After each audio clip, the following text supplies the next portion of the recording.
Welcome back, Cyber Explorers.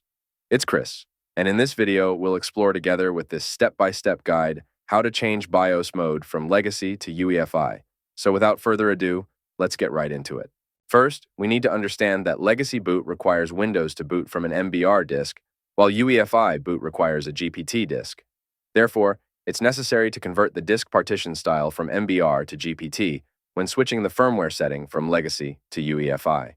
Our video on how to convert MBR to GPT, how to convert MBR to GPT during Windows installation, or how to convert MBR to GPT without losing data might help you. The link is in the description below. The steps to enable UEFI mode vary from computer to computer. I will be demonstrating on an Asus ROG Strix motherboard, but you can look for similar options on your device. Let's start by restarting the computer and entering the BIOS.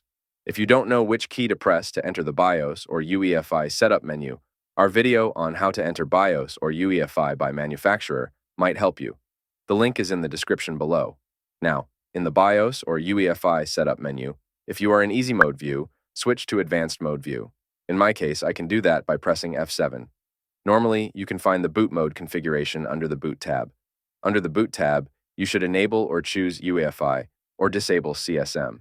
So, go to the boot tab and look for boot mode or compatibility support module, also known as CSM, and make sure boot mode, UEFI is selected or enabled, or CSM is disabled. If you have a newer motherboard, you might be able to enable CSM and choose the boot device control to be legacy only, UEFI only, or both UEFI and legacy. Now save the changes, then exit. In my case, I can do that by going to the Exit tab, then clicking Save Changes and Reset, or pressing F10.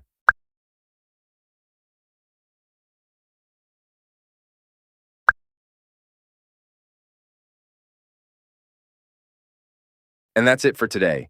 If you found this video helpful, please give it a thumbs up, consider subscribing, and don't forget to activate the notification bell so you won't miss out on any new uploads. Thank you for watching, and I can't wait to share more with you. So, until next time, see you later.